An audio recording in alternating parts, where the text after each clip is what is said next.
Okay, here we go. Car should be able to go the rest of the way. Pace car's off the racetrack. Green flag is out.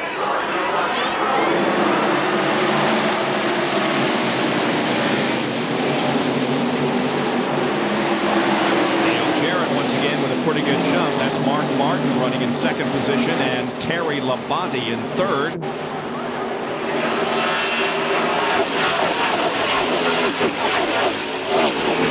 Walter running right up there at the front of the field, but he is a lap down. We look back on Terry Labonte from Mark Martin's car. And here comes Robbie Gordon out of nowhere. Wow, where did he come from? He's a lap down in 14, but obviously wants to get the lap back.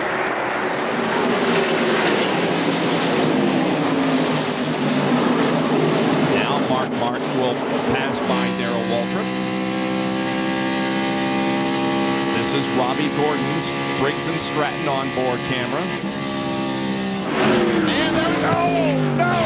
Steve Grissom with a horrible crash. And fire on the racetrack. It's knocked the gas tank out of the 41 car. That's what we see blazing over there. I think the gas tank is over against the wall. This is at the end of the backstretch. Greg Sachs has stopped over there, but the ambulance is on the scene very quickly. The driver involved is Steve Grissom. Just tremendous impact with the wall at the end of the backstretch.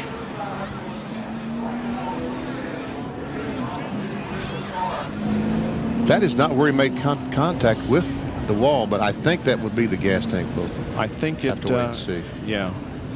There's not much you can say at this point, except let's just hope and pray that Steve Grissom is okay. The fire crew also quickly on the scene. They have that fire extinguished already. You can see the angle of the wall there at the end of the backstretch. Here is a replay. And we see him back at the very end of the screen. Right there. Right there is the white car. And Spencer sideways, and Steve Grissom trying to dodge Spencer.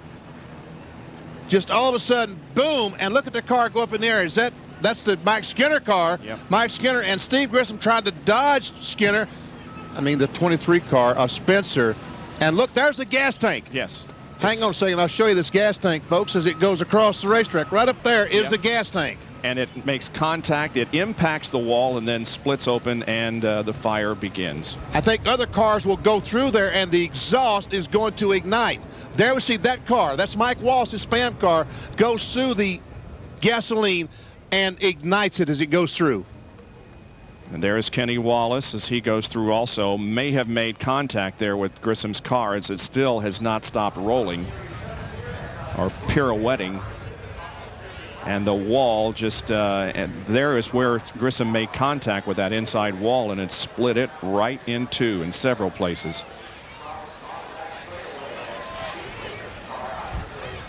So they continue to work to get Steve out of the car. Here's the Pennzoil copter cam shot. And there we see Grissom. There we see the gasoline. Look at all that gasoline when it ignites, when he hits the wall. And there we see Mike Wallace go through, ignite the gasoline.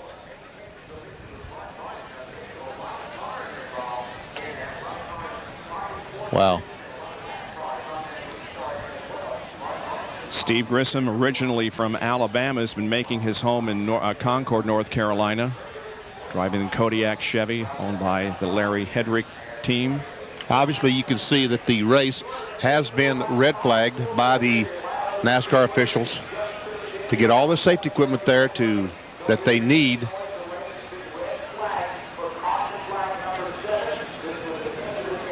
Hard impact with the wall from Grissom as he tried to avoid the 23 car. We understand that they have gotten him out of the car. He is on the stretcher and being loaded into the ambulance. Steve is married, his wife Susan. They have one child, Kyle, who was born back in 1989.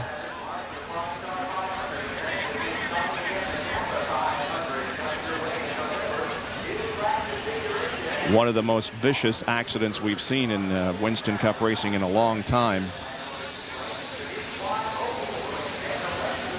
There we see the guys. They're watching the TV. They're watching the monitor just like we are to see if they can tell anything about their driver.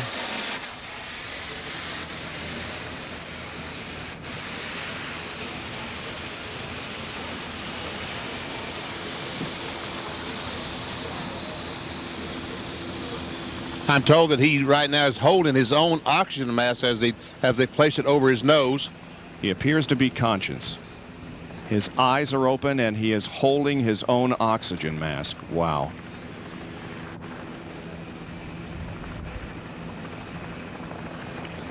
We'll continue to monitor this situation very closely, and just as soon as we have any concrete information on the condition of Steve Grissom, we will of course pass it along to you. In the meantime, let's take a break. The Primestar 500 has been red flagged here at Atlanta because of a horrifying crash involving Steve Grissom. Now, we did see him holding his own oxygen mask as he was loaded into the ambulance, and he even waved as he went into the ambulance. The ambulance has arrived at the Infield Medical Center, and of course he will be checked over there, and if necessary will be transferred somewhere else. This accident occurred very, very quickly, as most of them do. We're going to take another look at the replay since we now know that apparently there's no serious injury.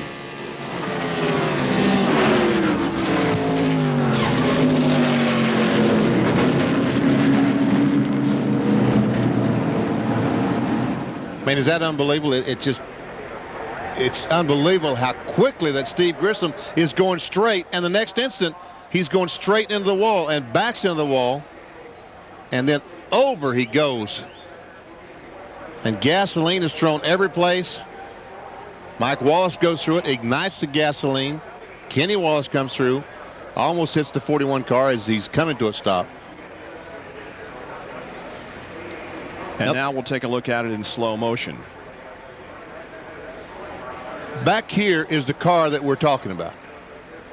There's Grissom. There we see the 23 car. Now then, the 23 car is spinning. Now Steve Grissom tries to avoid him. He turns. He does avoid him. Mike Skinner comes along, boom, and runs over the 23. Now here comes the 41. Pieces are coming off the car. The flaps come up to keep the car on the ground. Now watch the retaining wall as he makes contact. And this guy here needs to turn around and look the other direction.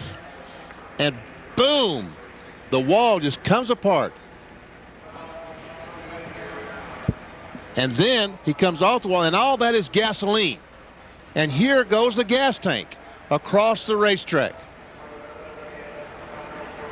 Jeff Bodine goes by. The gas tank goes up against the outside retaining wall and stops. And as Mike Wallace comes through, he will ignite. There he ignites the gasoline. And here's the 81 coming along, and he makes slight contact with the 41 car right there.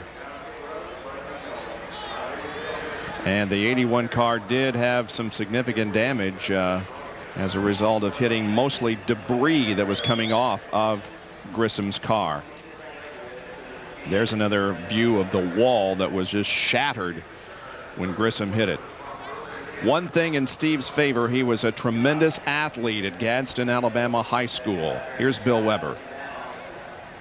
Okay, Bob, we're back here at the Infield Medical Center, and several team members and family members from other teams have been into the medical center, and I just spoke with Diane Bodine, who came out and told me that Steve is complaining of an ankle injury, and that's it. His wife Susan is in there. They have spoken, so Steve appears to be okay. He does have an ankle injury. That's what he's telling the medical people right now, so we'll have more information, but right now it certainly appears to be extremely good news for Steve Grissom after a horrifying crash on the backstretch here. Well, I'll take an ankle injury for what he could have come out of this with, huh? Yeah. I mean, there's no back of the car. It's completely gone. The Kodiak Chevrolet, it's just gone. They do now have the car righted, and we'll put it on the rollback and drag it back to the garage area. There's not much left to take home, but Maybe the engine is still good. And again, Steve continues to be in tremendous shape, and I think that's one thing that is in his favor. He was the Gadsden, Alabama high school football team captain in 1981. In fact, turned down a football grant to Alabama because he wanted to drive race cars. He also played basketball and baseball at Gadsden High School. Jerry? And Bob, he turned down offers to play at Alabama and Auburn as a high school All-American. Now, the pace car a moment ago came up to the start-finish line and stopped. That's the second time the car has come there. That time it came to pick up Ed Clark from Atlanta Motor Speedway. A moment ago it came and picked up Mike Hilton, the vice president for competition for NASCAR, who came down out of the NASCAR booth and has since gone to the backstretch to look at that cracked concrete wall. They want to survey where the wall is broken, if it presents a problem for the teams to be able to complete the race, and what must be done, if anything, to fix the wall and how quickly they could fix it. There's the work continuing over in turn 3, the damage, and there are people there surveying that crack in the concrete. See that van to the right of your screen? That's the van that picked up Mike Hilton. And the guy in the blazer is Mike Hilton. He's looking at the wall. There's Mike there talking to some of the other officials here, the NASCAR officials that are there. And there Mike walking back toward the wall. Thank you, Benny Parsons, for circling Mike Hilton. And Ed Clark should be coming very shortly to that scene in the pace car to talk with the NASCAR officials. Now the pace car arrives on the scene. There we see Ed Clark just getting out of the pace car. He is the general manager of this facility here at the Atlanta Motor Speedway. And he now comes over to have conversation with Mike Hilton.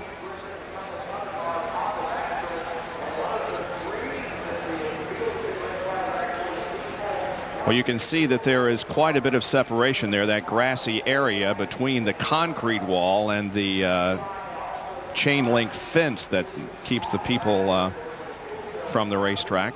Yeah, you see there's dirt behind that wall. The top of the wall, I mean, the wall is cracked, obviously. It's obviously cracked all the way down, but there's a lot of dirt behind that wall. Now we see the crew still trying to put the 41 car. What's left of the 41 car doesn't even look like a race car because the back half is missing. And they're having difficulty getting it even on the rollback. Jerry, why the problems here? Well, ordinarily when they use a rollback like this, Bob, they simply hook to the front of the car and drag it up on the frame. And what we are being told by NASCAR on the radio is there is no frame left under the car to drag it up on, so the car keeps catching on the edge of the rollback. They finally decided just to get the front of the car on the rollback, pivot the rollback forward because the back of the car doesn't exist anymore, and that'll be enough to get the car pulled off the racetrack. But you know, look at this car. I mean, the back of it's gone, but here's where the driver sits, and that really and truly is in good shape. Yep, they build these cages that the driver sits in, very strong, and fortunately for Steve Grissom, it held up well. Wow. Look at that. The axle housing itself, they're hauling it back with a record. There's a trailing arm. The thing, this piece here is one that you've always heard about, the long trailing arm, the truck trailing arm. That's what that is. It's been broken loose, sheared loose from the cross member up of the transmission where it hooks.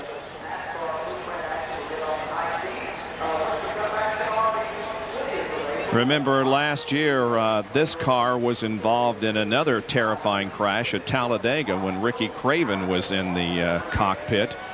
And so this team obviously building some very strong race cars. And NASCAR, Gary Nelson, his guys are ensuring these guys that the drivers at the race cars are built safe. They'll look at this car, Gary Nelson and all of his guys will go over this car and say, look, is there something that we can do to ensure that this doesn't happen the next time? But again, with an impact like that, fortunately the car did tear apart. Yeah. I mean, it's an impact like that, it's going to tear up some stuff. Yeah, often when a car flies apart and disseminates that energy, it keeps it from the driver who might otherwise suffer the injury. Well, some cleanup going on back there. They're throwing some blocks of concrete that have been broken away from the wall. As to what they have decided, if anything, to do about this situation, we don't know at the moment. Ed Clark and Mike Hilton both remain out there supervising the cleanup and what might amount to some repair to that wall. Well, 284 laps have been completed here under the red flag because of the Steve Grissom accident. Back in a moment.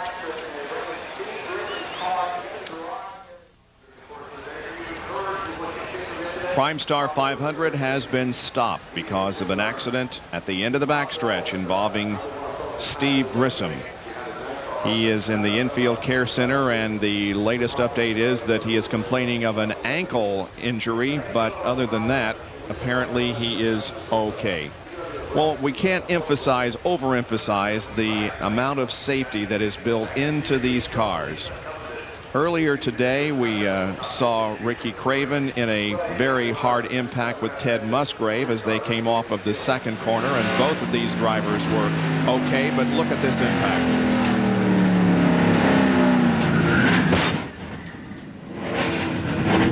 I mean, you're doing 60, 70 miles per hour, and you stop in the matter of feet. And we've talked to both these guys, and they said, man, I hate it happened. But they're okay. And now, this accident just a few minutes ago that scared the heck out of everybody.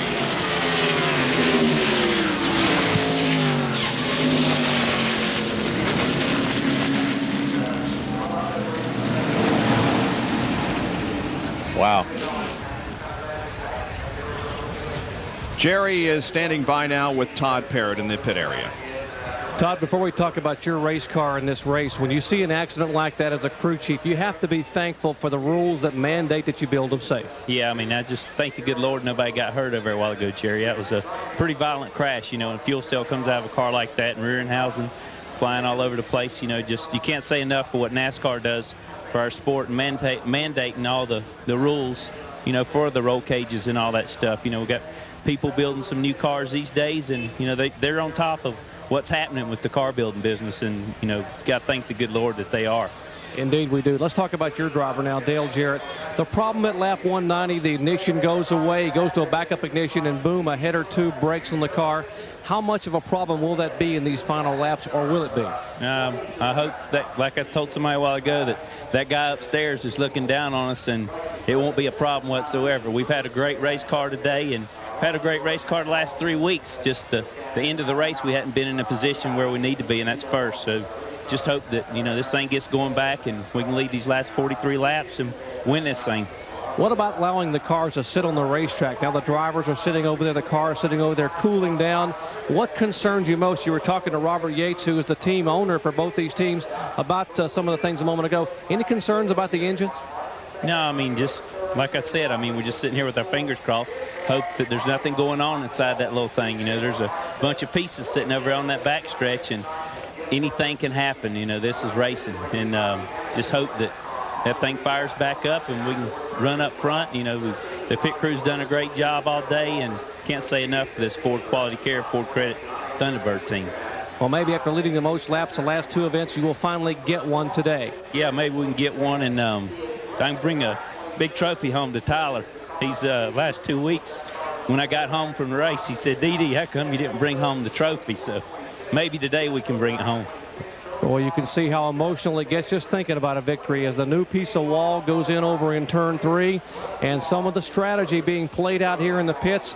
The fingers are crossed down here in the Yates pits. How about up where you are, Jackaroo? Well, Jerry, you were talking about the fact that the cars are isolated away. The biggest thing that Gary Dehart wanted to talk to his driver about was not the condition of his race car. He was checking the monitor here on the War Wagon and trying to update Terry as to the condition of the drivers.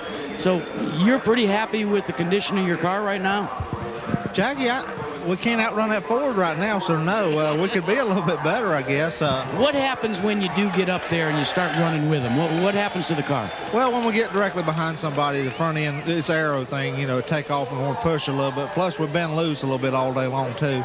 So we're just not set up like we really need to be. We could be a little bit better, you know, but you know, we're pretty good. We're pretty good. Must be pretty good to keep up with the 88 car. You know, they got a lot more horsepower than we got. Now, when you, okay, we're going to let you politic for that, but let's talk a little bit about some of the, you know, I was fascinated. during the stops, not making a lot of major changes. You were dialing that chassis in a half pound, a pound at a time in the air pressure. These cars have become that sensitive. Yeah, Jackie, they are. You know, we do half pounds. Sometimes we do them all the way around. Sometimes you do it just for rear, just the front. Depends on what it is. You just got to do what you got to do all day long. That's about the only adjustments you got. You can play with a wedge and track bar up, down, stuff like that. But, you know, that's air pressure is your biggest thing, really. Bob, you can tell that we've known each other for a long time. This is one of the few guys on pit road that still calls me Jackie. Yeah, I've been tempted to do that several times today, but I've controlled myself. And there, of course, is the car that Gary was talking about, the number 5 Kellogg Chevy, driven by Terry Labonte, currently running in 4th position. You can see that some new concrete is being brought in back there, and they've even got a backhoe out there to reinforce the wall that was shattered by Steve Grissom's impact. Let's take a look at how they are running at the moment, with Dale Jarrett in the lead and Mark Martin second, then Ernie Irvin. Terry and Bobby Labonte are 4th and 5th. Michael Waltrip is 6th, then Dale Earnhardt, Morgan Shepherd, Johnny Benson, Jeff Burton, and Bobby Hamilton is the last car on the lead lap. And Darrell Waltrip, Ward Burton, Robbie Gordon, Lake Speed, that rounds out the top 15. 16 through 30, we see Mast Andretti. Spencer was involved in the crash over there. Kyle Petty. Grissom also involved in the crash. Skinner also involved in the crash. Dick Trickle, Brett Bodine, Chad Little, Jeff Bodine, Sterling Marlin, the David Green car, Kenny Wallace, Kenny Schrader, and Rusty Wallace. Here's 31 through 42. Musgrave is out of the race. Mike Wallace, we saw him ignite the fire over there, and Jeff Gordon, the first car out today. Bill Weber has the interview that we've been wanting to hear. And this is Susan Grissom, Steve Grissom's wife. And first of all, how is he? He is fine, what will be expected. I have talked to him. He talked to me and Kyle. They're just checking him out. His ankle was bothering him, but other than that, he asked what happened, so I think he's going to be fine. I just appreciate all the concern and all the prayers, and all the wives have come over, and it's amazing just what NASCAR is, and what, you know, just a family. Okay, I can feel you shaking. You're okay. I just want everybody at home. He's fine, and we'll be home soon. All right, thanks, Susan. Okay, thank you. Back up top, guys. Yeah, this is a family affair. I mean, when something is threatened, like we had just a few minutes ago, it becomes everybody's concern. Oh, yeah, Steve Grissom only lives about 2 blocks from me up in Concord, North Carolina. So we see they're digging a hole out behind the wall to put this new piece of concrete behind there to reinforce the wall. That's what they've decided to do. Given no estimate right now on the amount of time that might be involved here. Benny, we talk all the time about what it does to the cars, what it does to the crews, but you've sat at the keyboard of these things, and you've had to sit through a red flag or two. What does it do to a driver? You've had the adrenaline going for 2.5 or 3 hours, and all of a sudden it comes to a stop. You're concerned about your fellow driver. What's going through those drivers' heads out there? I think that's right now what they're most concerned about, and I hope that all the word can get back there, that we've talked to Susan Grissom, that Steve is okay. I hope that all these guys are able to get that information, because they are concerned about him. But once they start the cars back up and NASCAR says, okay, we're going to race for these last 30 or 40 laps, hey, they've got a job to do. They know they've got the job to do, and that's try to beat that guy in front of them. That's the job that they've got to do, and they will try their best to do it. And Jackie, I believe that they will simply put this out of their mind. You got to do that, because the race must go on, and it will resume here before long, we hope. But right now, red flag as the repair to the concrete wall out of the backstretch continues here at Atlanta. Back in a moment.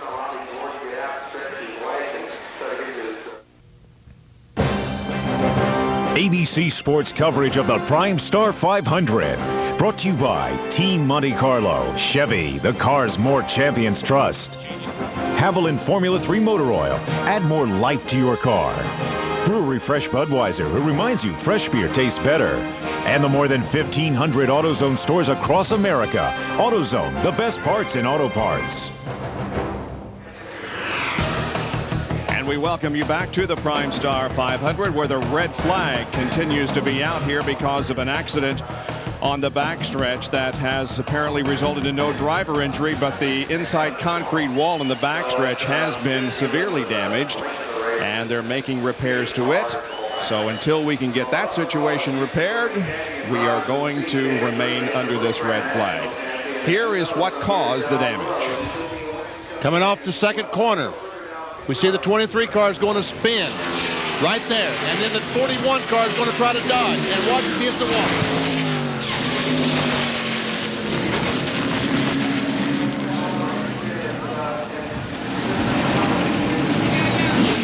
Driver of the 41 car, Steve Grissom, he is reported to be okay, although possibly with an ankle injury. We've talked to his wife, Susan, and she has very optimistic news regarding Steve Grissom. There is the piece of concrete that is going to receive Mark Martin as he has his helmet off. He's trying to look into the sun. And Jerry Punch is with his crew chief.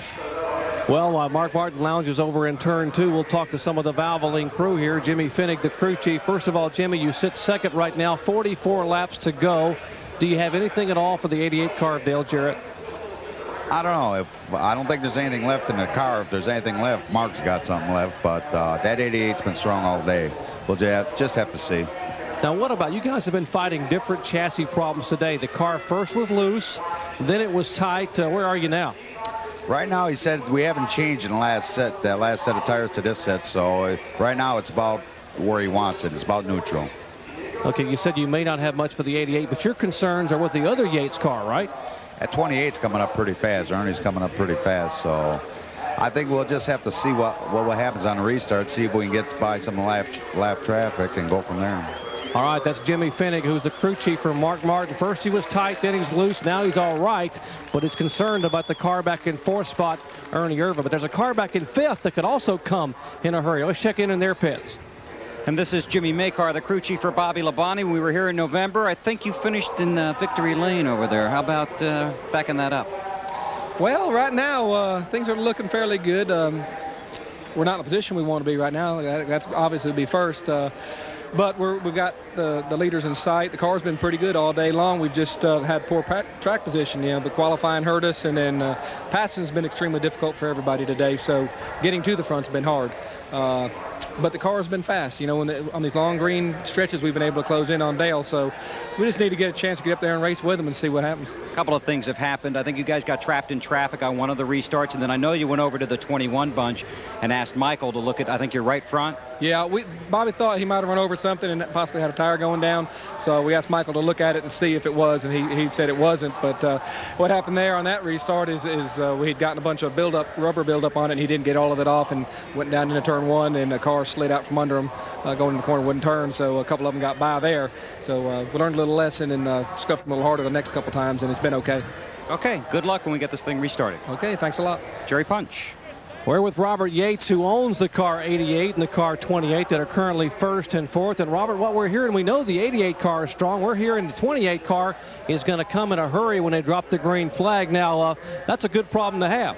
Well, it is. You know, the 88 car is really dialed in today. I'll tell you what, they've been awesome all day long. And, you know, they've had a few things get them at the end of the race. Not as bad as it does in the 28, but I just like to get out of here with 1-2, either way, however it falls.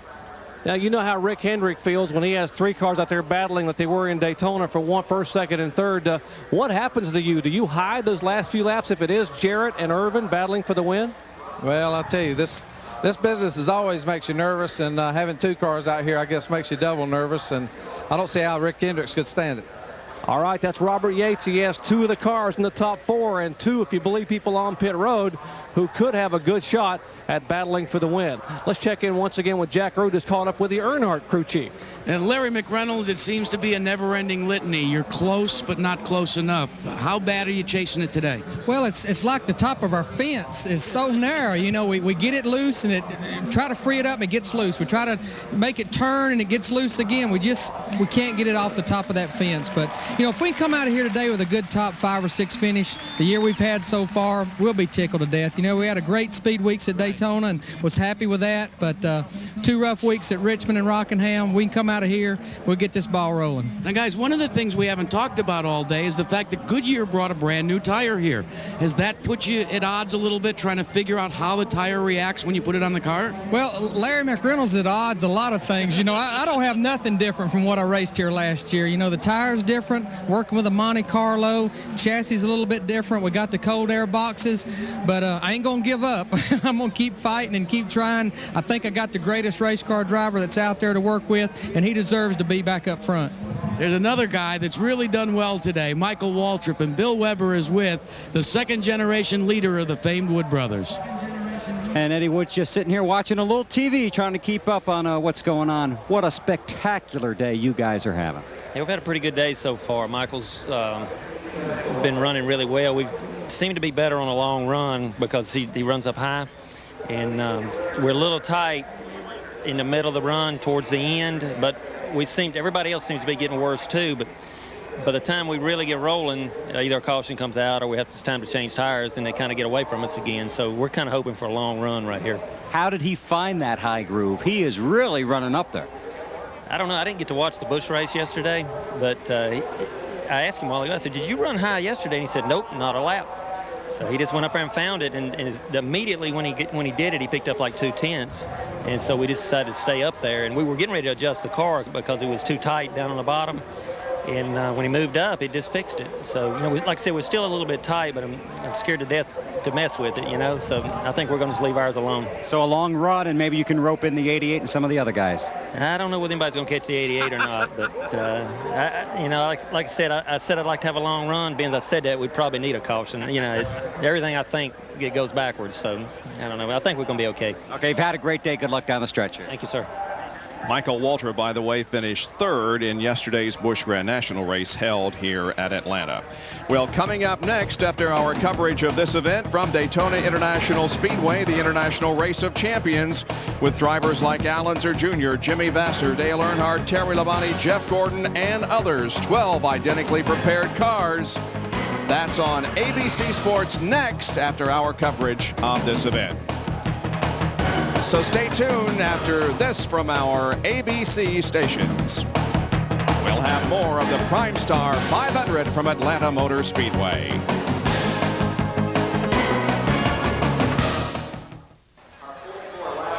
There you're looking into turns 1 and 2 here at Atlanta. On the left are some suites that have been built since Bruton Smith bought this racetrack a few years ago. And then if we keep going over, you're going to be able to see some new stands that are being built. 37,000 new seats that are under construction and will be ready for the fall race here. That's when the front stretch, now the front stretch becomes the back stretch, and the start-finish line moves over there. And the track repair continues, but it looks like they're making great progress. Yes, it does. And folks, you know, this racetrack right now is a true oval. But when we come back in November, it will be a double dogleg or D-shaped tri-oval. There's the area that they're working on. This will be the front stretch. Well, Dr. Jerry Punch is down on pit road, and he's standing by with the King. Actually, we're squatting here on the wall, Bob, and who better knows how well these cars are built than a man who took one wild ride back in February of 1988 in a Pontiac at Daytona. And Richard, just seeing that film still makes me shudder. And you were in the race car, but you got to believe these cars are so well put together that the driver feels pretty comfortable. Well, you know, you feel pretty confident in the thing. Not that you say I can't be hurt or anything, but that's the furthest thing from your mind when you're driving the race cars, that you're going to get hurt or have any accidents or that. But the cars are built good. I mean, that 88 deal, I mean, the car come all to pieces and stuff, and, you know, they got me out of the car, and I walked around over there, and everything was fine. Didn't put a scratch on me anywhere. So, you know, I've got a lot of confidence in them, and that's one of the first things I think most of the boys look at. They want to run fast, but safety comes first. Now, your car here today, Bobby Hamilton, just did miss that accident in the backstretch. I mean, he almost didn't get through it. Yeah, he's been close to a couple of them today, but Bobby's pretty good about that kind of stuff. I don't know, he's got a sixth sense or something about steering around the wrecks, and you know, that saves us a lot of race cars. Well, we're showing the replays. The car actually just missing the Spencer car, which was spinning, and that's what the Grissom car, he goes very, very high. The Grissom car was trying to miss Spencer. He took the high line, able to get by, and now As he just misses that accident, he sits the last car on the lead lap in 11th spot. Do you have anything for him left? Can you improve that position? Well, we've been running around 7th to 10th or 12th all day, just in and out, just according to where you are track position. And I think we decided we're last one on the lead lap. I think they're going to stop and put some tires on. Maybe that'll help him for 5 or 6 laps anyway. So, we're going to do everything we can. Okay, King, thanks for visiting with. Okay, buddy. Richard Petty, a 6-time winner at Atlanta Motor Speedway. His car sits in 11th spot right now. Let's check in with Bill Weber. And it's ice cream time here in the pits of the Exide Batteries team, and Buddy Parrott has made a delivery of drumsticks. Obviously a lull in the action here, and what has been a great day for you again. Well, it really has. I'm real happy with the guys and the way they've done. The pit stops have been great. With first pit stop, I think we gained about 12 positions, and Jeff's done a great job. We've been, the car gets in the corner good, and right in the middle it a little loose, but we've been adjusting tire pressures and things like that. But all in all, we've had a great day. What we're really happy about, we finally made the race down here and didn't have to use provisional, but Exide battery car is doing great, and like I said, we need to bring it home. We need to redeem ourselves from the 42nd starting position, the finishing position at Richmond. And I know Jeff Gordon's having the same thoughts now. So the points are really, really important, for how you line up. And if you do have a problem and need a provisional, there was a lot of good cars went home from the race, this race. And but I'll tell you what, our thoughts are really. I was up there and I watched that deal on the backstretch, and Steve Grissom got to be a real good friend of mine when I was over at the 29 car, and he's a great guy, and I'm just glad he's okay. Okay, and so are we all. Well, we often have our track facts on these broadcasts. Here's our ABC Jack fact. Well, Bill, all the time we talk about a car pushing or being loose, or if you're over in open-wheeled racing, they talk about oversteer or understeer. Well, let's, with apologies to Bill Nye, the science guy, give you a little primer about the difference. Let's pretend that the top of this wall is the racetrack in the middle of a corner. This is the race car. You notice I use a recyclable here. If the car is pushing, when the driver turns the wheel, the car still wants to go towards the wall. You've had that happen to you in a car. If you've ever been in snow, when you would turn the wheel, the front end would still go. Now, that is called push. Now, the way to tell whether that's oversteer or understeer, push has a U in it, understeer has a U in it. It's also known as understeer. Now, what about being loose? You go into the corner, and what happens is the car wants to flop ends. That means the rear of the car is loose. Or, because it has an O, it could also be oversteer. Depends on the geographic location and the racing discipline, whether it's push or loose. But one thing that's universal, guys, when you have either condition, it's not something you really like. I'm glad he did that, the U and the O thing, because I've always tried to figure out the difference in oversteer and understeer. Did you always prefer a slightly tight or slightly loose car? Oh, yeah. I mean, you can to correct a car that's pushing, really and truly all you need to do is back off the throttle. I mean, obviously, if you back off a great deal, you're not going to run very fast. But to cure that problem, you back off the throttle. A loose condition, there is no cure. I mean, it's like driving down a hill in ice and snow. Up a hill is no problem, but down a hill is really, really tough. There you see they're putting another reinforced piece of concrete behind there. I think that's the third one that they're putting in place. Plus, they've got one here on the front. So they are making great progress back there. But at the moment, we haven't been given any indication as to how soon this event might restart. We're at lap 284, and 328 is the scheduled distance. Now, Darrell Waltrip is parked at the top of the racetrack with the car facing downhill. Why is that? Well, because there's no one there to help Darrell Waltrip. And we see that the bank back there, this is angled. It's angled down this way, probably 5 or 6 degrees. When they say start these cars back up to start the race, if Darrell Waltrip hits the starter in the Western Auto Chevrolet and it does not fire, he will simply let the car roll down the hill, and when he picks up a little bit of a speed, he will let the clutch out and start the car that way rather than using the starter. At least it will roll down the hill there. Darrell Waltrip, along with Michael Waltrip, David Green, and Jeremy Mayfield, are drivers that I grew up around Owensboro, Kentucky, and that's been one of the hardest hit areas with the flooding that's going on around the Ohio River and other parts of the Midwest. We want to take time out to say we wish our best to those flood victims in the Midwestern part of the state. We understand, Benny, that Morgan Shepherd here in the #1 car doesn't have a clutch in this car. Wow. Jackaroot, you have more?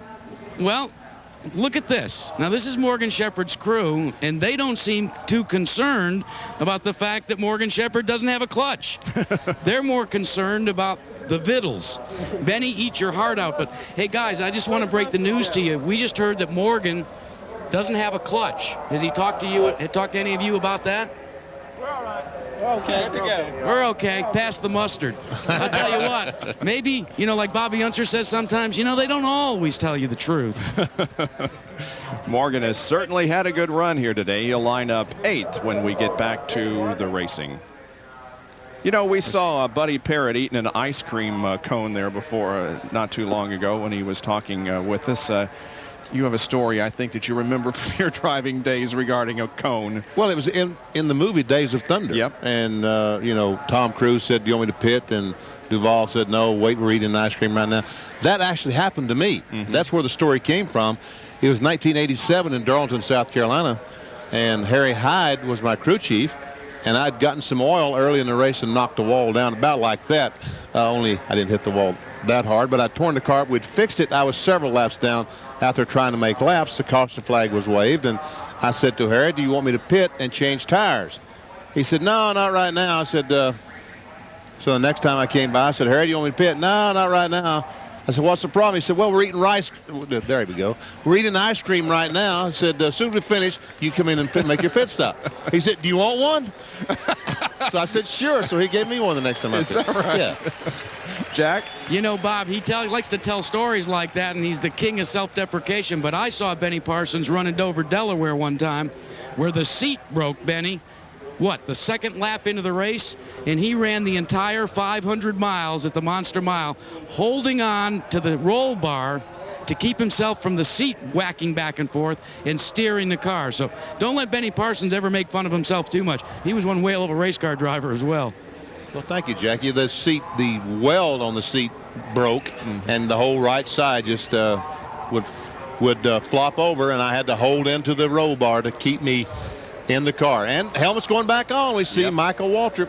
We're getting awfully close to restarting this race. Jerry is with Tony Glover, who's the crew chief on the pole-sitting car of Robbie Gordon. Well, Tony, as a veteran crew chief, came over to Sabco Racing this year to try to help steer the young rookie toward a promising career in Winston Cup. Did you ever expect that in his 12th start, the young man would sit on the pole at Atlanta? I tell you, you know, anything or nothing Robbie Gordon does doesn't surprise me. He's got the most incredible talent I've ever saw in a race car driver. And, you know, we got a really good car for him here today, and we got a heck of an engine. And, you know, we got one set of tires, Jerry, that were a little bit too tight, and we messed around and lost the lap on them before we got them off. And we had gotten in position to get our lap back, and they had a yelling.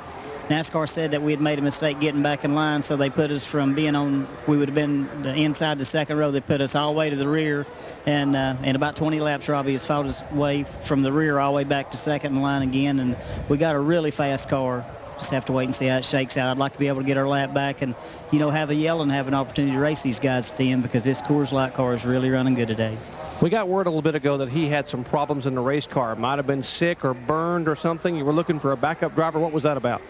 I guess about 200 laps into the race, he got to complaining about his feet burning real bad. You know, he said they were burning a little bit yesterday in practice, and we took some steps this morning to try to make the thing cooler on the inside. Evidently, we didn't get it quite cool enough, and I think he's blistered his feet pretty much. But now, since they've had this accident over, it's given him some time to cool off, and I think he'll be good to go the rest of the way. You've been with a lot of guys, Ernie Irvin over the years, Sterling Marlin. Give Robbie Gordon a grade. Now, he went to school today, the Atlanta Motor Speedway School of NASCAR Winston Cup Racing, his first ever start. He led quite a few laps up. How would you grade his performance so far? I think he's did one heck of a job.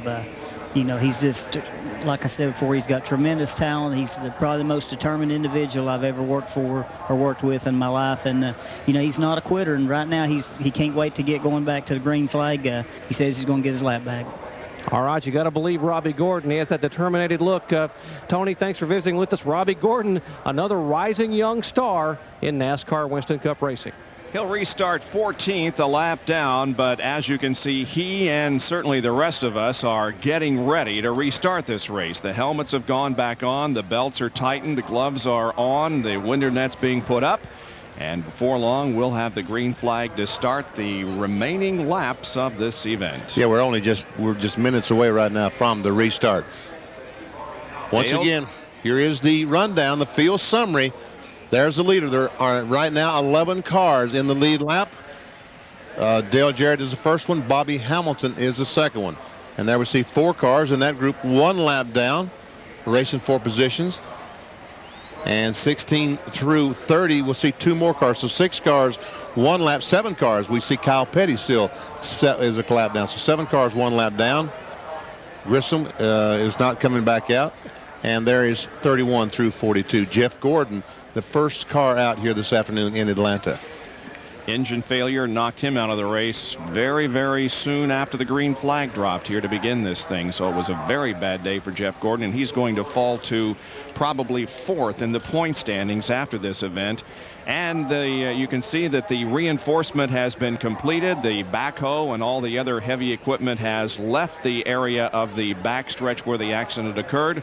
The lights on top of the pace car are on, and so the command to refire the engines has been given. The car is now rolling down the banking just like we talked about. And we see Kyle Petty's car starting to roll. Darrell Waltrip.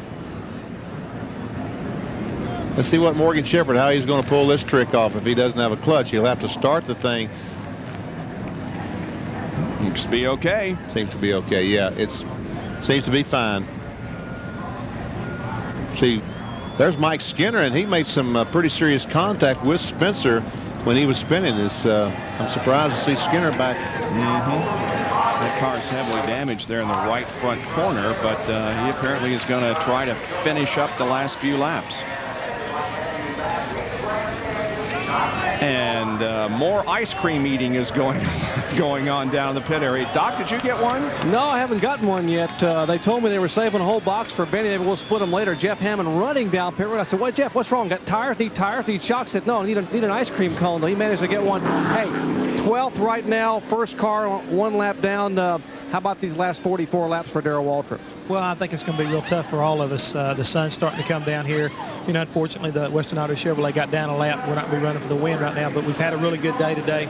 We've got a good race car, and Darrell drove a well of the race. So we're looking to make a little bit of adjustment here and possibly come down and get us 4 tires, because we still got 40 laps to race. There's a long ways to go, and hopefully whatever has to be settled on the racetrack and not under a costly situation. Well, Jeff, we'll let you go back behind the wall. We are told when the cars come by, the pit road will be closed the first time by, but the second time by, they will be coming down for tires. We have been waiting for this interview with bated breath. Bill Weber? Well, on behalf of everybody, I'm glad to see you. How are you? Oh, I'm fine. I tell you, these guys built a super race car, and I mean, everything done what it was supposed to, and you know, I didn't hit anything that you don't normally hit, you know, with your arm or with your feet or anything. I mean, like I say, they done a super job. The car held up, done what it was supposed to do, and you know, unfortunately, we tore up this Kodiak Chevrolet, but again, you know, the guys, they'll have us something good. We'll be ready to go to Darlington here in a couple of weeks. Do you recall what happened, Steve? Yeah, last thing, you know, I remember, I guess, was coming off turn 2 there, and, you know, saw a couple cars. One, it kind of got loose, and anyway, he was trying to get it gathered back up, and everybody had to check up, and as we was checking up, you know, it's just kind of one of those deals. I guess the guys behind us didn't see it, and, you know, kind of somebody got in the back of me and got sideways, and once you're sideways, you know, you're not driving the thing anymore. You're just kind of a passenger, and, you know, with that, you know, from there, we come down, got into the inside wall, but still, I mean, again, these guys built a super race car and all, and, you know, just looking forward to get back out here, back at Darlington. Ankle injury? It's just a little bit stove up, but, you know, other than that, I mean, it'll be fine. Maybe just be a little sore tomorrow, but, you know, we'll be fine. Hopefully we'll be in Texas testing here in a couple of days. Well, you and I have a little running gag. At least you didn't break your nose, right? Yeah, and that's true. Okay, Steve. Thanks a lot. Jackaroo.